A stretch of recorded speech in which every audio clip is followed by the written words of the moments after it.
신명기 5장 12절에서 15절 말씀까지.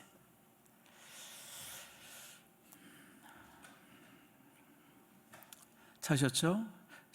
구약성경 269쪽입니다. 같이 한번 읽겠습니다.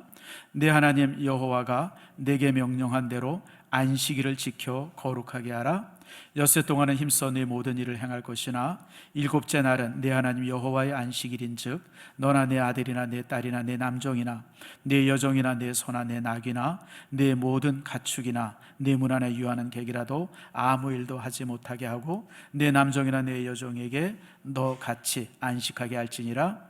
너는 기억하라. 내가 애굽 땅에서 종이 되었더니 내 하나님 여호와가 강한 손과 편팔로 거기서 너를 인도하여 내었나니 그러므로 내 하나님 여호와가 내게 명령하여 안식일을 지키라 하느니라. 아멘. 기도합니다. 하나님 감사합니다. 오늘 이 시간 주의 말씀을 함께 나눕니다. 말씀이 우리에게 은혜가 되게 하시고 말씀 안에서 우리의 삶이 기쁨과 감사와 평안이 있게 해 주시옵소서. 코로나 바이러스로 인해서 우리의 마음이 많이 힘들어 있지만 말씀을 드릴 때마다 또 이제 예배를 드릴 때마다 내 마음에 평안과 기쁨이 있게 해 주시옵소서. 오늘도 동일한 복으로 주님께서 우리와 함께 하시기를 소망하며 모든 말씀을 예수님의 이름으로 기도드립니다. 아멘. 우리 기독교가 전파되어지는 선교가 이제 두 종류의 두 영역이 있습니다. 여러분 오늘 이거 아주 중요한 부분이에요. 하나는 뭐냐면 이제 복음입니다. 가서 이제 선교사, 지금 우리 교회 선교사들이 하는 것처럼 여러분 이제 복음을 전하는 거죠. 그래서 예수 그리스도를 영접하게 하고 교회를 세우고 성도들을 만들고 그게 첫 번째입니다. 그게 이제 사실 가장 중요한 선교죠.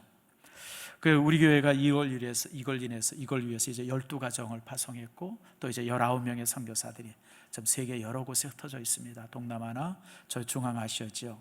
또 이제 또 이렇게 또 중국 이런 곳에 이제 이렇게 있죠. 그다음에 이제 또 하나 중요한 영역이 있습니다. 이게 무슨 영역이냐면 문화 영역입니다. 문화 영역. 기독교 문화가 전파되어져요. 그러니까 사실은 이 기독교 문화는 세계 곳곳에 전파되어 있죠. 그러니까 사람들이 종교라고 하는, 기독교라고 하는 종교는 거절하는데 그러나 가만히 들여다보면 그 사람들의 삶이 기독교라고 하는 문화 안에서 살고 있어요. 문화 안에서. 이게 세계 모든 곳이 그렇습니다.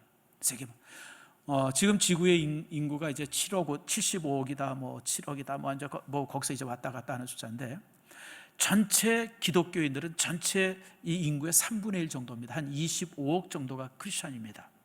그 중에 이제 여러분 기독교도 크게 셋으로 나눠지죠. 우리 같이 개신교, 프로테스탄트가 있고, 그 다음에 이제 천주교, 로마 캐톨릭이 있고, 또 하나가 이제 오토독스, 동방 정교회가 있습니다. 그리도 오토독스죠. 그래서 이 동방 정교는 우리가 좀 생소한데 여러분들이 이제 그리스라든지, 그 다음에 이제 러시아라든지, 불가리아 이런데 이제 이 유럽 쪽으로 보면 거기에 이제 가지고 있는 신앙의 형태가 이제 동방 정교회입니다.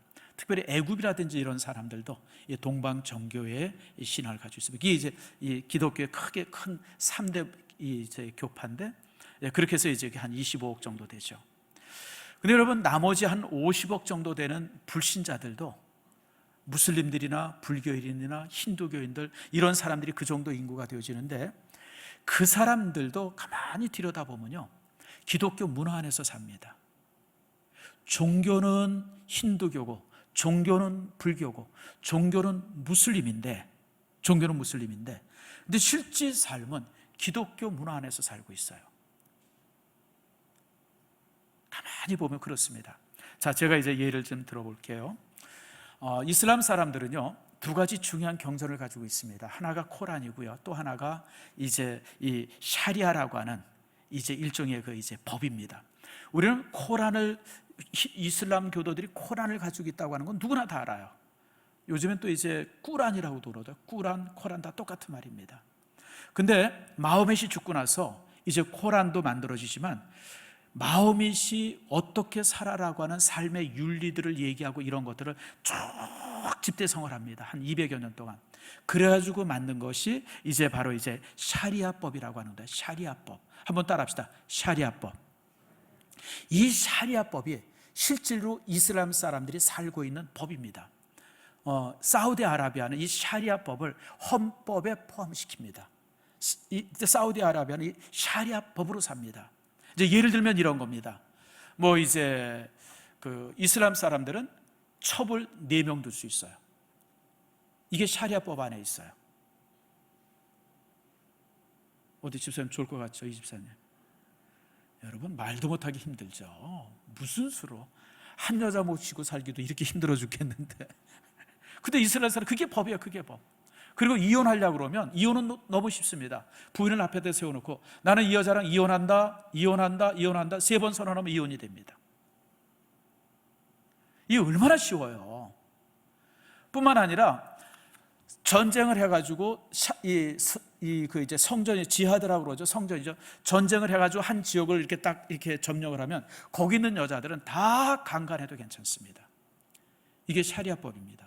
지금 여러분 시리아에서 지금 IS라든지 뭐 이러고서 이슬람들끼리 막 머리가 터져라고 싸우잖아요. 근데 거기에 이렇게 점령하고 나면 점령지에 가면 아주 너무 잔인하게 그 같은 무슬림인데도 그렇게 죽이고 여자들을 거의 다 창녀를 만들어 버려요. 이게 샤리아법이에요. 제가 사진을 몇 장 여러분들에게 보여드릴게요. 여기 인도네시아에서 있었던 일인데 저 남자가 무슨 동성연애자인가 뭐 이게 걸렸어요. 동성연애자는 저 태형을 100대 맞습니다. 많은 사람들이 서 있는데 저기서 이 막대기를 가지고 100대를 때리는데 100대 정도 맞으면 잘못하면 죽는답니다. 조그만 살살 때리는 게 아니랍니다. 그냥 그 때리면 뭐 이제 그래서 이제 저런 법들이 많아요. 도둑질하다 걸리면 손목 자릅니다. 이게 샤리아법. 지금도 그래서 사우디나 이런 데 보면 손목 잘린 사람들이 많습니다. 손목을 자릅니다. 뭐 이제 무슨 뭐 성범죄 저지르면 여자들은 무슨 뭐 50대, 뭐 남자들은 100대 뭐 이런 식으로 해서 저렇게 이제 채찍으로 그러죠. 그렇게 합니다. 자, 그다음에 볼까요? 이게 이제 히잡입니다. 이게 저렇게 히잡을 쓰고 다니는 게 이제 샤리아법입니다. 모든 여자들은 저렇게 가리고 살아야 됩니다. 시커먼 그냥 그 뜨거운데도 저러고 살아야 돼요. 근데 뭐라고 썼어요? 샤리아 포 프랑스. 프랑스에 있는 이슬람 여자들이에요. 자기들도 프랑스에서 샤리아법에 의해 가지고 이 히잡을 쓰고 다니겠다는 거예요. 근데 이제 프랑스 법은 뭐냐면 공공기관에서는 저 히잡을 못 쓰도록 만들었어요. 학교는 히잡 못 쓰고 학교. 왜 그러냐면 저 사람들이 저 속에다가 폭탄을 두르고 다녀요. 저 히잡을 쓰고 다니면 이게 남자인지 여자인지 구분이 안 돼요. 그렇잖아요, 여러분들. 그리고 온몸에 폭탄 두르고 와가지고 그냥 사람 많은 데 가서 탁 단추 누르고 그냥 주변이 다 죽는 거예요. 이런 일들이 프랑스에 여러 번 있어가지고 히잡을 못 쓰고 다니게 했어요. 그러니까 이제 그 샤리아 포 프랑스라 그러죠. 우리도 프랑스에서 우리 신앙대로 살겠다. 샤리아 법대로 살겠다는 거예요. 그게 이제 저 모습이죠. 자, 이게 재밌죠. 뭐라고 썼어요? 사리아 폴리스. 이게 종교 경찰입니다. 이 사람들은 국가에서 임명하는 경찰이 아니라 교회에서 회당에서 임명한 경찰들이에요. 그래서 저걸 입고 다니면서 샤리아법을 어기는 사람들을 찾아내서 형벌을 가합니다. 사실은 이제 이 종교 경찰이 사실 무섭습니다. 대부분 선교사들이 이 사람들에 의해서 구속되고 매맞고 아니면 추방당합니다. 지금 우리 선교사 한 사람이 이제 저쪽 이 중앙아시아 지역에 있죠. 거기에 보면 이제 이런 사람들이 이제 다니는 거예요. 다녀서 무슨 뭐 이제 샤리아법에 어기는 사람들이 있으면 이 사람들이 잡아내요. 잡아내서 이제 이렇게 이제 추방하든지 때리든지 뭐 손목을 자르든지 뭐 이런 일들을 하는 게 이 샤리아 경찰들입니다. 이게 무법천지입니다. 무법천지 이 사람. 아무나 저거 입으면 다 샤리아 경찰입니다. 엉망이죠. 그리고 또 이 사람들이 이 샤리아법에서 만든 게 이제 지하드입니다. 지하드. 여러분 성전이라는 뜻이에요. 성전. 거룩한 전쟁이에요. 근데 이 거룩한 전쟁은 이제 무슬림을 반대하는 사람들 이런 사람들과 전쟁을 하는데 아주 잔인합니다. 이게 아프리카에서 몇 년 전에 있었던 일인데 보코함이라고 하는 사람이 고등학교에 와가지고 아이들을 다 불에 태워서 죽였습니다. 여러분 이게 너무 끔찍하죠. 저 애들이 다 불에 타가지고 저렇게 죽었어요. 저게 이제 저들의 전쟁 방법이에요. 아주 잔인하게.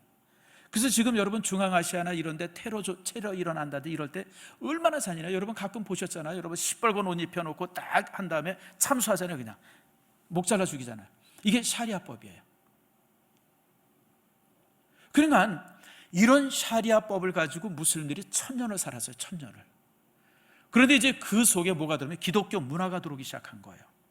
기독교 문화가 들어오면서 실제로는 이제 종교는 무슬림 종교를 믿는데, 이슬람 종교를 믿는데, 실제 이제 삶이 확 바뀌어버린 거예요. 뭐로 바뀌었어요? 기독교화로 바뀌어버린 거예요. 여러분 실제 이제 그렇죠. 그러니까 이제 이 사람들이 다시 우리가 1000년 전에 마호메트에 의해서 만들어진 샤리아 법대로 살아야 된다. 다시 우리가 그 1000년 전으로 돌아가야 된다. 이런 운동이 이제 이 무슬림들 사이에서 일어나기 시작했어요. 그게 이제 와하이즘이라고 그래요. 와하이즘. 이 와하이즘이 바로 이제 1000년 전에 무슬림으로 돌아가지. 바로 아까도 얘기한 것처럼 샤리아법의 시대로 다시 돌아가야 된다는 거예요. 그래가지고 이제 이 사람들이 이제 성전을 이제 선포하고 전쟁 일으키고 이러는데, 그게 지금 이제 중앙아시아나 저기 이제 중동 지역에 일어나는 무슬림들의 테러의 형태들입니다. IS라는 게 뭐예요? 이슬람 국가예요. 이슬람 스테이트. 이슬람 국가라는 뜻이 뭐냐면 저 샤리아법에 입각한 나라를 만들겠다는 거예요. 그러니까 서방의 문화들 다 없애고 서방의 문화들 싹 없애버린 다음에 오직 샤리아법이 지배하는 그런 나라를 만들겠다. 이게 바로 IS예요. 그러니 여러분 그 전쟁이 얼마나 잔인하고 얼마나 무섭어요. 그러니까 이 사람들은요, 샤리아법을 반대하는 이제 사람들도 이렇게 죽이고 테러도 하지만, 이슬람 사람들 중에서 유럽의 문화를 살고 있는 사람들에게도 동일하게 잔인하게 죽입니다.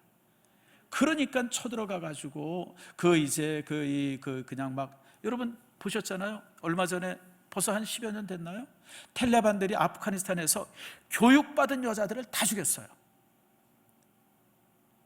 학교 다니는 여자들을 다 죽였어요. 그냥 교육받았다고. 이게 샤리아법이에요. 그러니 여러분들 참 종교도 아니죠. 내가 볼 때는 악마들입니다. 야, 어떻게 저런 게 가능한가 막 되는데, 근데 여러분 문제는 뭐냐면, 그들이 아무리 이렇게 주장하고 자기들이 입고 있는 기독교의 옷을 벗어버리겠다고 지금 와하이즘이라는 게 뭐냐면, 이 자기들이 입고 있는 기독교 옷을 벗어버리겠다는 거예요. 벗어버리고 이제 온전한 이슬람으로 1000년 전 마호메트에 의해서 만들어진 바로 그런 형태의 이슬람으로 돌아가겠다고 하는 것이 저들의 모습인데, 근데 여러분 그렇게 살 수 없는 곳이 세계 전체가 기독교 문화 안에 있어요. 자, 예를 들어 봅시다. 우리 교육받는 거 있죠. 초등학교, 중고등학교, 대학교 졸업하면 대학원 가서 이제 박사가 되죠. 이 과정이 언제 만들어지면 중세시대 때 수도원에서 교육하던 형태들이에요. 신부 만들고 뭐 이렇게 귀족들을 교육할 때 이런 방법으로 교육을 시켰어요. 그 교육의 방법이 조금 더 이렇게 체계화되고 현대화되면서 지금의 교육 제도가 만들어진 거예요. 그러니까 이슬람 사람들이 와하이즘이니 뭐니 막 그래도 그들이 이 교육을 그대로 받고 살아. 초등학교 교육 그대로 받고, 중고등학교 교육 그대로 받고, 대학 교육 받고, 또 유학 가가지고 뭐 박사도 되고. 여러분 빈 라덴이 여러분 저기 대학을 영국에서 다니고 여러분 아시죠? 그 사람이 그렇게 와하이즘을 주장한 사람인데 그도 기독교의 교육 제도 속에서 교육받은 사람이에요. 이거 벗어날 수가 없어요. 또 여러분 지금 정부 조직도 마찬가지예요. 여러분 지금 정부 조직이 뭡니까? 법과 하나님 안에서 모든 인간은 평등하다 아니에요. 노예도 없고 종도 없고 이런 평등의 사대. 그래서 그런 평등의 사상 속에서 만들어진 게 여러분 지금의 정치제도이고, 여러분 민주주의예요. 민주주의, 공화정의 바로 그거예요. 근데 여러분 지금 이슬람의 대부분의 국가가 공화정이고 민주주의 국가예요.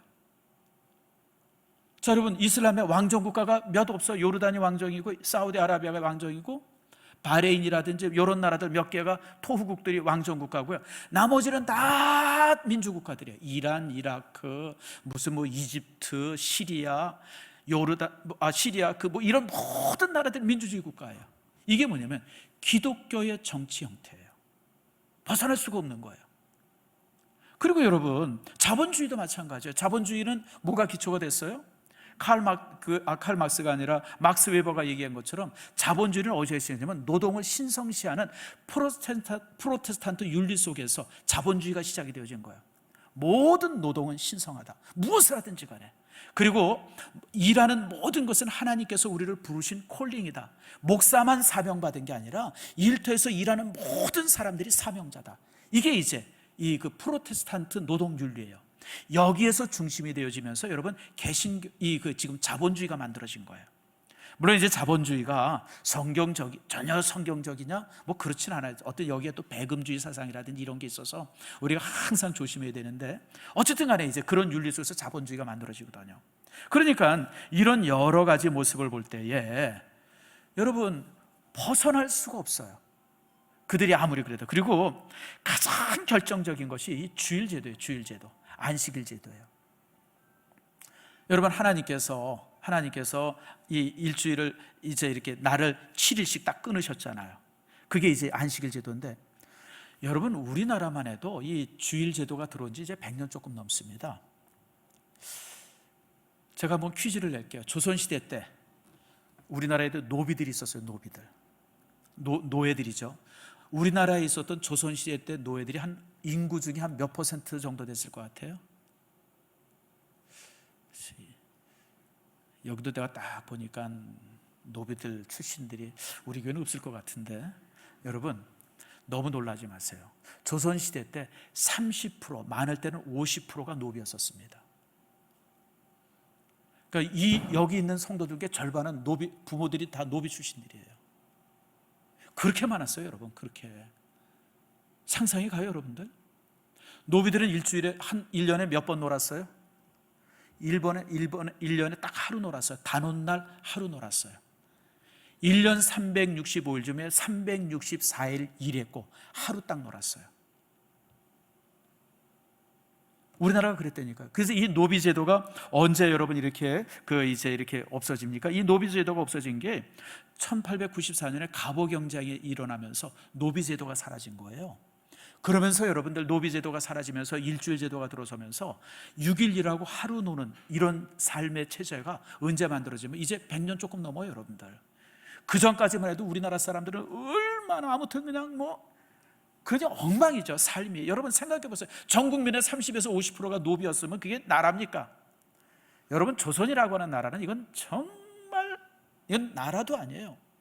그냥 양반 몇 사람들, 왕족, 귀족들, 그런 사람들 몇이나 잘 살고 온 국민들은 처절한 가난 속에서 살았던 나라가 여러분 이 조선시대입니다. 근데 이 조선시대를 바꾼 게 여러분 이 교회가 들어오면서 신분제도 철폐되어지고 또 일주일제도 만들어요. 그래서 여러분들 이 일주일제도라고 하는 것은 제가 볼 때는 온 인류에게 축복입니다.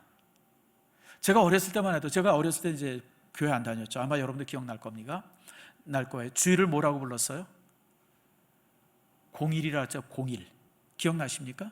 공자가 무슨 공자예요? 빌공자예요. 빌공자. 빌공자를 써가지고 공일이라 그랬어요. 그리고 토일은 뭐라 그랬어요? 기억 안 나요? 반공일이라 그랬어요. 반공일. 반은 논다 그래서 반공일. 기억나시죠? 이 공자가 무슨 얘기냐면 이 노는 날이래요. 노는 날, 쉬는 날. 그러니까 그 당시 우리 민족 예수 안 믿는 사람이 80% 90%였었는데도 주일은 쉬는 날이라고 하는 사람 다 알고 있었어요. 그러니까 이 안식일 제도는요, 온 인류를 향한 하나님의 축복이에요. 예수를 믿든지 안 믿든지 상관없이, 교회를 다니지 않는 상관없이 온 인류가 성경에서 주는 축복을 지금 누리고 산다고 하는 사실을 기억하세요. 그래서 여러분 온 세계가 복음화된 예수 믿는 확률은 전체 인구의 3분의 1 정도지만 온 지구의 모든 인류는 성경의 법대로 살아갑니다. 기독교 문화 속에서 온 세계가 살아가고 있어요. 저 힌두교가 가득 차 있는 인도도 인구가 여러분 13억, 15억, 16억 정도 되잖아요. 그 15억, 16억이 이 힌두교인인데 그들도 다 이 기독교 문화 속에서 살아가고 있어요. 거기도 자유민주주의 국가고요. 여러분 거기도 참 이런 그 교육제도나 뭐 주일제도나 다 그러고 있어요. 무슬림들도 마찬가지예요. 무슬림들도 한 10억 정도 되어지는데 그들도 다 그러고 살아가요. 불교인들도 마찬가지고. 그래서 여러분 이 안식일 제도, 성경의 제도는 온 인류의 축복이다. 온 인류의 축복이다. 이 사실. 그래서 사실은 이 주일법을 바꾸려고 하는 시도들이 많았습니다. 주일법을 파괴하려고 하는 제일 첫 번째 시도는 언제냐면 프랑스 대혁명 이후에 있었어요. 프랑스 대혁명은 이제 일종의 어떤 지성주의의 그런 어떤 이제 혁명이죠. 그래서 이제 인라이트먼트, 다시 말하면 이제 그런 사람들이 이제 이렇게 혁명을 일으켰는데, 그들이 혁명을 일으키면서 반기독교적인 법을 그렇게 많이 만들었어요. 그래가지고 수도원이나 이런 데 들어가서 그냥 막 수도원 부시고 막 교회 파괴하고, 여러분 이런 일들이 공산주의 때 일어난 게 아니라 프랑스 대혁명 때 일어났어요. 프랑스 대혁명 때 많은 사람들이 그랬습니다. 그래서 이제 프랑스 대혁명 때 이 자코페당이라고 하는 그 당이 뭘 만들었냐면 이 주일 제도를 없애버리고 9일이라고 하루 쉬는 걸로 그렇게 날짜를 바꿨어요. 요일을 바꿔버렸어요. 요일을 월화수목 금금토토 일 뭐 이런 식으로 해가지고, 그래서 이제 이 7일 제도를 없애버리자, 이 사회 안에서 기독교적 색채를 없애자. 근데 결국 실패했어요. 얼마 못 있다가 뭐 그렇게 일해보면 훨씬 더 노는 날이 적고 일하는 날이 많으니까 그냥 이 경제적으로 굉장히 좋을 줄 알았는데 막상 만들고 보니까 더 엉망이 되어져 버린 거예요. 그래서 결국 폐지가 됐죠. 이 시도를 또 누가 하냐면 스탈린도 똑같이 시도합니다. 사회 안에서 기독교적 색채를 없애버리자. 이래가지고 사실 그 스탈린도 10일주의를 만듭니다. 월화수목 금금토토 그래가지고 일 이래가지고 토토토일인가 뭐 이래가지고 한 10일 제도를 만들었는데 그것도 결국 실패했어요. 다시 이제 이 주일 제도. 그래서 여러분 지금 여러분 그렇게 성경을 싫어하는 그 기독교를 싫어하는 저 무슬림 국가들, 힌두교 국가들, 그 다음에 여러분들 저 북한의 김정은이도 오늘 주일날 쉬고 있어요. 오늘 공일이에요. 하나님의 축복을 김정은도 지금 누리고 있다고 하는 사실 여러분 기억하세요. 그래서 이런 걸 이렇게 해서 살펴보면 참 하나님의 역사가 참 놀랍다. 참 하나님께서는 결국은 세계를 지금 지배하고 있어요. 자신의 문화 속에서.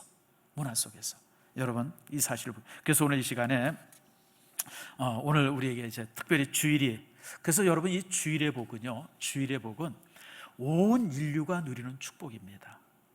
온 인류가 누리는 축복이에요. 그래서 오늘 이 시간에 이 주일 제도를, 안식일 제도를 여러분 다시 한번 살펴보면서 우리가 이제 은혜를 같이 함께 나누려고 합니다. 자, 12절 말씀 한번 봅시다. 자, 이제 안식일 계명에 대한 명령이죠. 내 하나님 여호와가 내게 명령한 대로 안식일을 지켜 거룩하게 하라. 안식일을 지켜라. 그날을 거룩하게 하라. 그러면서 이제 구체적인 명령이 13절에 나옵니다. 우리 13절을 같이 한번 읽읍시다. 시작. 엿새 동안은 힘써 내 모든 일을 행할 것이나. 우리가 주일 안식일 계명을 이렇게 할 때 이 문장은 그냥 슬며시 지나가 버려요. 근데 여러분 이 문장이 굉장히 중요한 문장이에요. 엿새 동안, 다시 말하면 월, 화, 수, 목, 금요일, 토, 이 6일은 어떤 날이에요? 힘써 누구의 일을 해요? 누구의 일을? 내 모든 일을 하라. 여러분 이스라엘 사람들은 노예였기 때문에 430년 동안 노예였었기 때문에 항상 남의 일만 했어요. 끌려다니면서 궁궐지려면 궁궐 짓고, 국고성 지려면 국고성 짓고, 담싸라면 담 쌓고, 가서 뭐 주워오면 주워오고, 자기 일이라고 하는 건 요만큼도 없었어요. 자기 재산이 없어요. 노예가 무슨 자기 재산이 있어요? 땅도 없죠, 밭도 없죠, 양도 없죠, 염소도 없죠. 아무것도 가진 것이 없어요. 그저 그냥 노예예요. 노예. 자기 소유는 다 주인의 것이고, 자기가 하는 모든 일들은 자기 일은 하나도 없고 다 주인의 일, 왕의 일들만 했어요. 근데 오늘 하나님께서 뭐라 하냐면 이제부터는 너희가 내 자신의 일을 해라. 내 자신의 일을 해라. 남의 일을 하지 말고 너의 일을 해라. 너 자신의 일을 하라고 오늘 주님께서 말씀하시고 있어요. 여러분 가만히 자신의 인생을 한번 살펴봅시다. 여러분 자신의 일을 얼마만큼 했어요? 우리가 대부분 내 일을 하지 않고 남의 일을 하다가 평생 살아요. 여러분 직장 다니죠. 직장 다니는데 직장의 일이 나의 일이에요, 남의 일이에요? 솔직히 얘기해 보세요. 솔직히 직장은 남의 일이에요. 회사 일이에요. 내 일 아니에요. 우리가 인생을 사는 많은 걸 되돌아보면 사실 많은 사람들이 내일이 아니라 남의 일 하다가 그냥 죽어요. 평생 동안 남의 일만 하다가 그냥 죽어요. 저는 그래서 오늘 여러분들에게 이 도전을 줍니다. 자신의 일을 하고 자신의 일을 만드세요. 평생 동안 주부한테 물어보는데 너 뭐 하고 왔냐? 하나님께서 물어보면 예, 평생 동안 밥하고 빨래하고 애 키우다 왔어요. 그게 네 일이냐? 할 말이 없죠. 자신의 일을 해야 돼요. 자신의 일. 여러분 개인의 일을 하세요. 그래서 여러분 뭔가 자신의 일을 만드세요. 자신의 일을. 저는 그래서요, 우리 성도들이 사업하는 걸 제가 굉장히 좋아해요. 성도들이 사업합니다. 직장 관두고 이제 사업하겠습니다. 그러면 제가 많이 응원하고 많이 기도해 줍니다. 왜냐하면 사업은 자기 일이잖아요. 내 일이잖아요. 그리고 그렇게 내 일을 하다 보면 좀 열심도 가고 그래. 그리고 특별히 여기 하나님께서 내 모든 일이라고 했기 때문에 이것은요, 하나님께서 6일을 우리에게 주신 거예요. 7일 중에 월, 화, 수, 목, 금, 토는 하나님께서 일절 타치하지 않고 우리에게 탁 줘버린 거예요. 그래서 여러분, 솔직히 제가 얘기하면 저는 개인적으로 주일도 기쁜 날이지만 6일은 더 기쁜 날이에요. 그거는 내가 나를 위해서 쓸 수 있는 날이기 때문에 그래요. 여러분, 아이고 주일날 계명을 줘가지고 뭐 일도 못하고 뭐 돈도 못 벌고 그런 소리 하지 마세요. 여러분, 하나님께서 6일을 여러분 자신에게 주셨어요. 6일 동안 네 마음대로 해라. 골프 치러 가도 되고 테니스 해도 괜찮고. 근데 잘 가야 돼요. 제가 금요일 날 이 확진자 한 사람이 이렇게 다닌 동선을 이렇게 발표한 걸 제가 봤어요. 혹시 여러분 본 분이 있나 모르겠네. 월요일 궁전 무도장 갔어요. 무도장이 뭐 하는 데죠? 또 뭐 화요일 날 무슨 뭐 또 어디 갔냐? 무슨 뭐 장교 식당 가고, 수요일 날 무슨 뭐 사우나 가고, 목요일 날 무슨 추어탕집 가고, 일요일 교회 왔어요. 어느 교회? 여기 가까운 제 친구 교회예요. 친구가 담임 목사하는 교회. 그 다음에 또 월요일 어디 갔나 봤더니 콜라텍에 갔어요. 그래서 여러분, 가도 좋은 데 가세요. 그러니까 그게 신문에 딱 나가지고, 아이고, 야, 우리 성도들 참 잘 다녀야 되겠다. 여러분, 교회 와가지고 물론 마스크 쓰고 이렇게 예배드렸으니까 무슨 확진자들은 전혀 없었는데 그 동선이 그렇게 다 나오잖아요. 내가 보니까 뭐 장교 식당 가고 이러면 군 출신인 것 같아요. 콜라텍 가고 무슨 무도장 간 거 보니까 한 60대 된 것 같아요. 우리 나이 또래 조심하세요. 아무데나 툭툭 가면 안 돼요. 여러분, 내일 한다고 해서 내 마음대로 살라는 게 아니에요. 우리가 하나님 앞에 의미 있게 일해야죠. 제가 월요일 날 신문을 보다가 아주 정말 감동적인 기사를 하나 읽었어요. 김범수 알죠? 김범수 씨. 가수 말고 그 카카오톡 회장 김범수 씨. 그 김범수 씨가 그 자기 재산의 절반을 기부하게 갔다고. 그러면서 이게 우리나라의 기부 문화의 어떤 좋은 계기가 됐으면 좋겠다 그래서 그가 우리나라에 지금 가지고 있는 재산의 2위인가 3위인가 그래요. 그렇게 재산이 많아요. 개인 재산이요.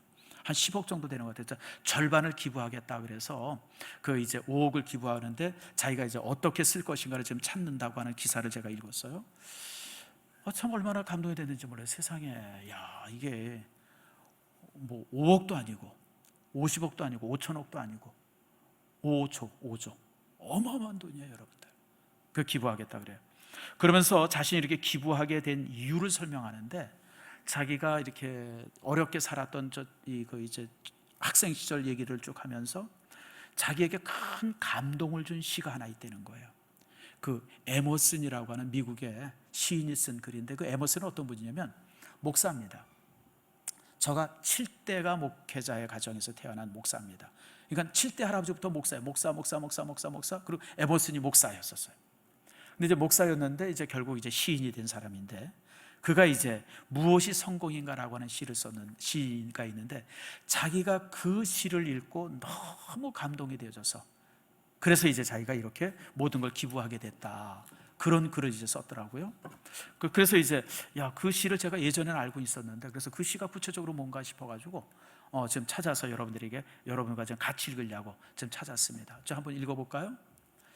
자, 무엇이 성공인가? 에머슨 시예요. 같이 한번 읽겠습니다. 시작. 자주 그리고 많이 웃는 것, 현명한 이에게 존경을 받고 아이들에게서 사랑을 받는 것, 정직한 비평가의 찬사를 듣고 아름다운 친구의 배반을 참아내는 것, 아름다움을 식별할 줄 알며 다른 사람에게서 최선의 것을 발견하는 것, 건강한 아이를 낳든 한 떼기의 정원을 가꾸든 사회 환경을 개선하든 자기가 태어나기 전보다 세상을 조금이라도 살기 좋은 곳으로 만들어 놓고 떠나는 것, 자신이 한때 이곳에 살았음으로 해서 단 한 사람의 인생이라도 행복해지는 것, 이것이 진정한 성공이다.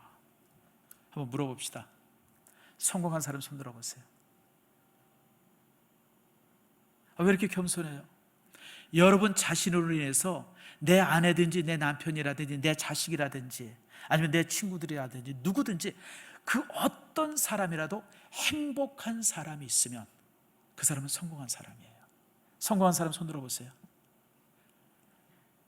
왜 이렇게 자신이 없어요? 여러분 다 성공한 사람이에요. 바로 이 일을 하려는 거예요. 이게 내 일이에요.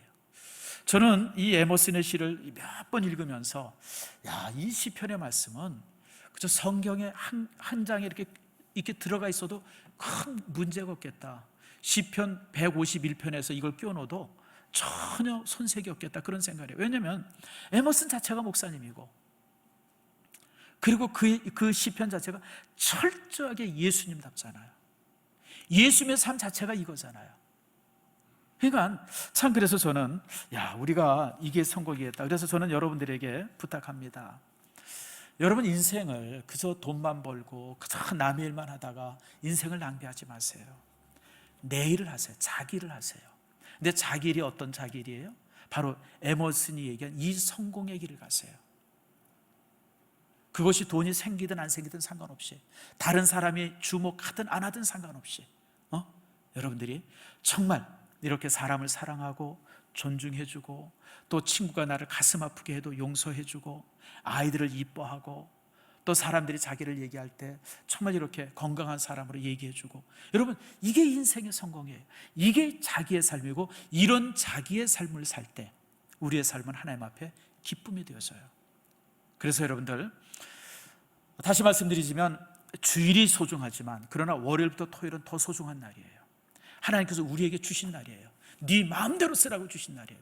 그런 네 마음대로 쓰다고 해서 우리가 낭비하고 막 그러는 게 아니라 정말 이렇게 진정한 성공을 이루는 6일이 되어지기를 축복합니다.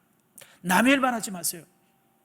평생 다른 사람의 일만 하다가 인생을 끝내지 말고, 평생 세상의 권력이나 물질이나 그것 잡으려고 그러다가 삶을 끝내지 말고, 정말 다른 사람을 행복하게 해주고, 다른 사람, 나로 인해서 주변이 조금이라도 더 좋아지고, 이런 역할들을 여러분들이 감당했다 그러면 여러분은 성공한 인생이 되고, 이게 자신의 일이지 되어져야 됩니다.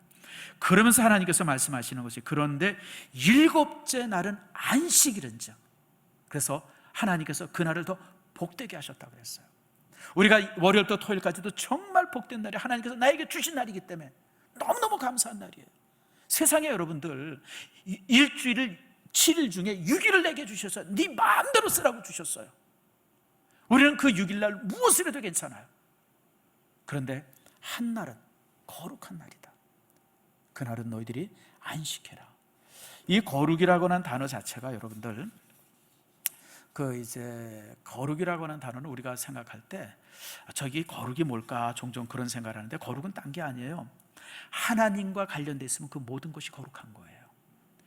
어떤 멋있는 신상을 만들고 그래서 거룩하다, 그게 아니고, 그것이 하나님과 관련돼 있으면 모든 게 거룩한 거예요. 내가 하나님이 내 안에 있으면 나는 거룩한 사람이에요. 그래서 성도가 되는 거예요.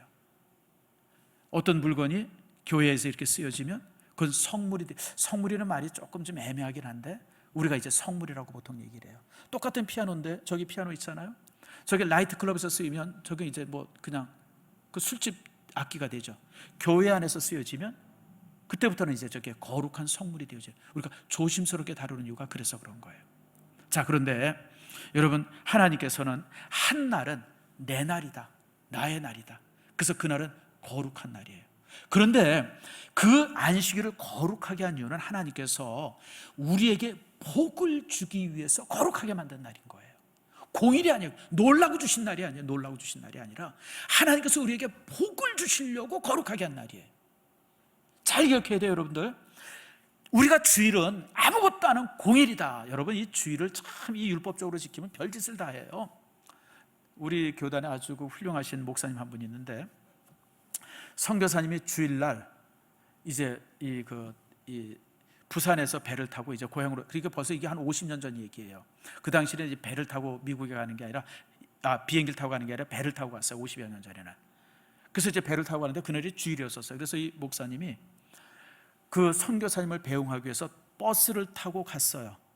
그리고 배웅해 주고 왔어요. 버스 탔다고, 돈 썼다고 징계받았어요. 이거는 정통이 아니라 밥통이에요. 그게 안식일 지키는 게 아니에요, 여러분들. 안식일은 어떤 날이냐? 하나님께서 우리를 얽매는 날이 아니라 하나님께서 우리를 복주기 위해서 만든 날이에요. 복주기 위해서 만든 날. 그러니까 여러분들이 주일을 잘 생각해야 돼요. 주일날 그냥 장사 안 하고 뭐 안 하고 그냥 뭐 그러고 가만히 있으면 주일 잘, 아니에요, 여러분들. 주일은 아무것도 안 하는 공일이 아니에요. 주일은 하나님께서 우리에게 복 주기를 위한 날이에요. 복을 주시기를. 근데 무슨 복을 주시냐? 첫 번째 복이 쉼의 복이라는 거예요. 이제 좀 쉬어라. 월요일부터 토요일까지 그냥 막 정신없이 일만 하지 말고 하루는 쉬어라. 사람이 일에 미치면 정신이 없잖아요. 일에 미치면 정신이 없어요, 여러분들. 근데 하나님께서 하루는 쉬어라. 일의 기가가 되지 말고 일의 노예가 되지 말고 하루는 좀 쉬어라. 하나님께서 쉬게 만드셨어요. 여러분, 쉼이 뭔지 아시죠? 쉼이 축복입니다. 여러분, 보약 중에 최고의 보약이 뭔지 아세요? 쉼이에요. 여러분, 무슨 대첩, 무슨 보약, 무슨 탕 다 뻥이에요, 여러분들. 최고의 보약은 쉼이에요. 제가 이제 감기 걸리거나 이러고 그러면 우리 유집사한테 가잖아요. 그리고 유집사가 보면 이렇게 약도 조제해주고 이러면서 첫 번째는 얘기해, 목사님 좀 쉬세요, 그래. 그래서 아이고, 내가 쉴 게 뭐가 있나 그런 생각을 하는데 쉬라 그래요. 근데 왜 쉼이 중요한 거냐면, 우리 몸은 스스로 자기가 자기를 치료할 수 있는 능력이 있어요, 우리 몸 안에. 그래서 우리가 쉬면 이 몸이 스스로 자기가 자기를 치료해요. 여러분, 잠이라고 하는 것이 쉼인데요, 이 잠이 보약입니다. 종종 얘기해요. 잠이 보약이라고. 이게 왜 그러냐면, 우리가 이 잠이라고 하는 것이 이제 의식이 멈추는 거잖아요. 이 의식이 멈추는 순간 우리 몸은요, 그냥 스스로 자기를 치료하려고 정신없이 돌아가. 몸은 정신없이 돌아가는 거예요. 그래서 우리가 잠잘 때 막 뒤척이잖아요. 내가 볼 때 이 뒤척이는 것이 바로 이제 그 치료의 한 과정인 것 같아요. 정신없이 치료해. 우리 머리도 마찬가지. 요즘 뇌과학이 유행하잖아요. 뇌과학책들을 이렇게 보면 우리가 잠을 잘 때 그렇게 된대요. 잠을 자게 되어지면 의식이 멈추는데, 그 의식이 멈추면서 뇌가 스스로 그 속에 있는 모든 쓰레기를 다 치워버린대요. 우리가 하루를 살면 우리 머릿속에 쓰레기가 엄청 많이 쌓이잖아요. 그러면 이 우리가 의식이 멈춰 있는 그 순간 뇌가 스스로 내 머릿속에 있는 쓰레기들을 다 딜리트 시켜버린대요. 다 없어. 그래서 여러분, 우리가 아침에 딱 일어나면 머리가 맑잖아요. 왜 맑아요? 쓰레기들이 치워져서 그래요. 몸이 산뜻하잖아요. 왜 그래요? 밤사이에 몸 스스로가 나를 치료하기 때문에 그래요. 이게 안식일이에요. 우리가 일주일 동안 정신없이 살면서 막 피곤하고 힘들고 이런데 주의 전에 딱 나올 때 하나님께서 우리를 쉬게 하는 거예요. 편안하게. 쉼을 통해서 하나님께서 우리를 어떻게 해서 회복하게 해주세요. 여러분, 마태복음 11장에 예수님께서 뭐라 그래요? 수고하고 무거움 진지다라 다 내게로 오라, 내가 너희를 쉬게 하리라. 바로 이거예요. 주님께서는 나를 쉬게 하시고, 쉬는 것을 끝나는 것이 아니라 내게 또 말씀과 은혜로 나를 채워주세요. 바로 이제 그래서 이 주일이 복된 날이에요. 우리가 하나님 앞에 이렇게 예배하면서 우리가 정말 평안함으로 쉼을 얻어요. 말씀을 인해서 정말 쉼을 얻어요. 쉼 얻는 것이 끝나는 것이라, 오늘 이 시간 여러분들 속에 하나님의 은혜가 채워지고 말씀이 채워져요. 우리가 새로 회복되어지고 새로 다시 이제 이렇게 다시 건강한 몸으로 회복이 되어지죠. 그러면 이제 다시 월요일부터 토요일까지 또 내가 내 삶을 또 열심히 살게 하는 거예요. 열심히 살고 나서 또 주일날 주의전에 나와서 우리가 다시 쉼을 얻고, 또 우리가 회복을 얻고, 또 우리가 다시 체험을 얻고, 또 하나님께서 우리를 구원하신 놀라운 구원의 은혜들을 우리가 체험하는 거예요. 여러분, 바로 이게 이제 안식일입니다. 사랑하는 성도 여러분, 주일이 우리에게 짐이 되면 안 돼요. 주일은 복된 날이에요. 하나님께서 우리에게 복을 주시기로 작정한 날이에요. 주일날에 하나님의 주신 복을 받아야지, 주일날을 너무 율법적으로 지켜가지고 주일이 그냥 올무가 되면 안 돼요. 과거 2000년 전의 유대인들은 이 주일을, 안식일을 짐으로 졌어요. 그냥 엄청난 짐으로 지고 다녔어요. 짐으로. 안식일이 짐이 된 거예요. 안식일이 짐이 된 거예요. 안식일은 짐이 아니라 하나님께서 우리에게 복 주신 날이에요. 쉼의 복을 주시고, 회복의 짐을 주시고, 체험의 복을 주시고, 구원의 기쁨의 복을 주셨어요. 오늘 주님께서 뭐라 그래요? 이 안식일을 왜 지켜야 되냐면, 내가 너희를 애굽의 노예 생활에서 내가 너희를 구원해냈다. 우리가 주일을 왜 지켜야 되냐면, 하나님께서, 예수님께서 우리를 모든 죄에서 구원해내셨기 때문에 우리는 주 안에서 우리가 회복의 기쁨과 우리가 다시 체험의 은혜를 우리가 찾는 것, 이것이 바로 주일인 겁니다. 사랑하는 성도 여러분, 말씀을 맺습니다. 오늘 좀 말씀이 조금 복잡했죠. 오늘 상식적으로 여러분 알아둘 것이 하나 있어요. 이스라엘 사람들이 가지고 있는 법입니다. 무슨 법이요? 사리아법. 이게 무서운 법입니다. 만약에 이슬람 사람들이 얘기한 대로 저 사리아법으로 돌아가면요, 여러분 한 10억의 인구는 지옥을 삽니다. 이 무슬림 인구들이 한 10억쯤 넘거든요. 10억쯤 넘겠네요, 요즘에. 근데 여러분, 아까 봤잖아요. 태형 치고 손목 자르고 그냥 뭐 참수형하고, 여자들 교육받으면 막 그냥 죽이고. 이건 지옥이죠, 지옥. 사실 이슬람 사람들이 그러면서 천여 년을 살아왔어요. 근데 그 속에 이제 기독교 문화가 들어오면서 사회가 확 바뀌죠. 사회가 확 바뀌는데 이슬람의 그 어떤 꼴통들, 신앙도 보면 이거 꼴통들이 있잖아요. 그 사람들이 다시 천년전으로 돌아가야 된다고 주장하는 사람들이 지금 이제 이슬람의 테러 단체들이고, 대표적인 게 이 IS입니다. 그래서 IS의 이름 자체가, IS가 뭐냐면 I는 이슬람, S는 스테이트, 이슬람 국가를 세우겠다는 거예요. 이슬람 국가. 이거 샤리아법을 그대로 지키는 나라를 만들겠다는 거예요. 시리아 땅 안에, 그리고 이제 이라크 땅 안에 그런 나라를 만들겠다고 이 사람들이 이제 테러를 일으키고 난리를 치른 거예요. 근데 여러분, 이슬람 사람들 스스로도 그들이 얼마나 무서운 사람인지 아는 거예요. 그래가지고 여러분, 그 시리아나 이라크에서 전쟁을 기독교인과 이스라엘 사람의 전쟁이 아니라 이슬람 사람들끼리 전쟁한 거예요. 근데 얼마나 잔인하게 전쟁이 됐습니까? 그냥 아무튼 이 세계 전쟁 중에서 이 전쟁만큼 참혹한 전쟁이 없었어요. 그러니까 이 샤리아법을 주장하는 사람들이 폭격을 하면 민간인, 여자 이런 거 전혀 가리지 않아요. 자기를 반대하는 사람들이 살고 있는 도시 전체를 완전히 폐허로 만들어버려요. 다 죽여요. 애 어른할 것 없이. 제가 전에 한번 얘기했는데, 여러분 이걸 자세히 알려면 영화를 한 편 보세요. 내가 뭐 돈 먹은 것도 없는데요, 모슬이라는 영화 있어요. 모슬. 집에 가셔서 한번 꼭 찾아서 보세요. 이게 넷플릭스에서 나온 영화인데, 제가 그 영화를 보면서 이 샤리아법을 추종하는 이슬람 사람들이 얼마나 참 잔인한가, 그걸 다시 한번 확인하게 됐어요. 그 모슬이라는 영화가 나온 지 한 2달 된 영화인데요, 정말 그 테러를 행하는 사람들이 이 사람을 쏘는데 애, 어른, 여자, 무슨 아기, 이거 전혀 상관없이 다 쏴. 눈에 보이면 다 쏴 죽여요. 실제 여러분, 모슬에서, 이게 모슬이 어디에 있냐면 이라크에 있는 도시 이름이거든요. 이라크 중부에 있는 도시 이름입니다. 그 도시에서 실제 행하셨던 그 참혹한 그 전쟁을 그대로 보여주고 있는 거예요.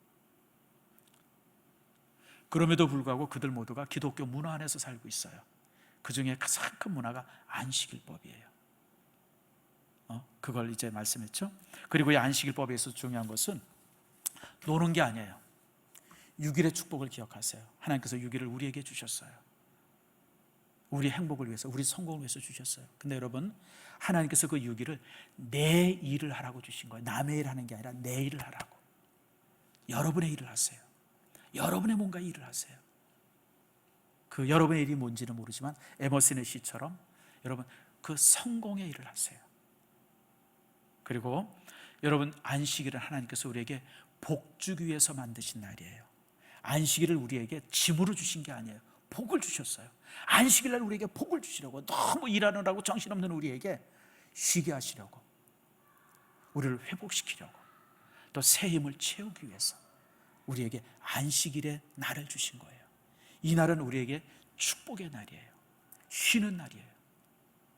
이 안식일을 잘 지키고 또 하나님께서 여러분에게 주신 6일을 아름답게 사는 축복의 사람들이 다 되어지기를 축원합니다.